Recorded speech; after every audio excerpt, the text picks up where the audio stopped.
Pemirsa masih di IDX Succession Closing dan di segmen ini kami akan mengajak Anda untuk menyimak topik pilihan yang berhasil dihimpun oleh tim redaksi kami.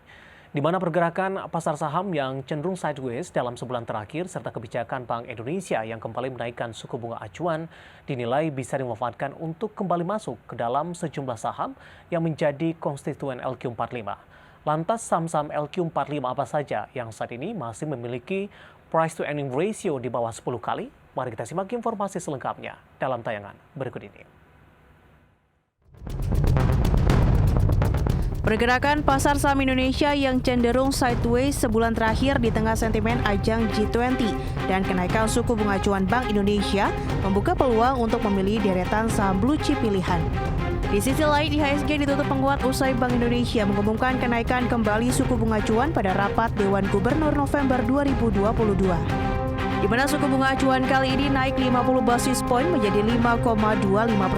Dan pada penutupan perdagangan kemarin atau setelah pengumuman rapat Dewan Gubernur Bank Indonesia, IHSG berakhir di level 7.044,98 atau terapresiasi 0,44%. Kenaikan tersebut pun berlanjut pada perdagangan hari ini, di mana pada pukul 11.30 waktu Indonesia Barat, IHSG menutup sesi dengan penguatan yang lebih tinggi yakni 0,54%. Dan sebagai gambaran, sepanjang tahun berjalan 2022 hingga penutupan kemarin, IHSG menguat 7,04%. Dan indeks LQ45 justru terapresiasi lebih tinggi yakni 7,89% year to date. Berdasarkan data Bloomberg, terdapat 17 saham konstituen LQ45 yang memiliki rasio price to earnings di bawah 10 kali. Adapun 3 saham LQ45 dengan PE terendah, yakni Indika Energi sebesar 2,4 kali, Indo Tambang Raya Mega 2,45 kali, serta Adaro Energi 2,95 kali. Di sisi lain, 23 saham penghuni LQ45 membukukan kinerja saham yang lebih rendah dari return LQ45 secara year to date. Saham-saham tersebut antara lain ANTM yang turun 12,22%, PRPT minus 2,92%, BRIS minus 23,6%, MTEK minus 26,75%, serta EXCL minus 27,44% dan TLKM yang stagnan dari level harga akhir 2021. Presiden Direktur CSA Institut Arya Santoso dalam program Power Breakfast pagi ini mengatakan kenaikan suku bunga acuan akan berdampak positif bagi kinerja perbankan, termasuk bank-bank yang masuk kategori big chips.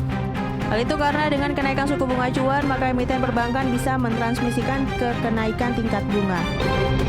Ini merupakan kebijakan moneter yang cukup tepat ya langkahnya. Selain itu, perbankan juga diuntungkan dari kenaikan suku bunga, di mana dengan serta-merta bisa menaikkan tingkat bunganya ketika mereka yang yang mendapatkan pinjaman bisa langsung dinaikkan. Tapi untuk cost of fund-nya biasanya untuk mereka yang menempatkan dana, tabungan atau deposito tidak serta-merta langsung dinaikkan. Secara jangka pendek, dampaknya cukup bagus untuk sektor perbankan dan bank-bank dapat menikmati dari keuntungan momentum ini.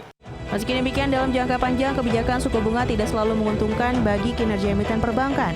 Karena jika ternyata perekonomian melambat dan menyebabkan non-performance loan meningkat, maka bisa jadi hal itu justru menjadi sentimen negatif bagi kinerja perbankan. Berbagi sumber, IDX Channel.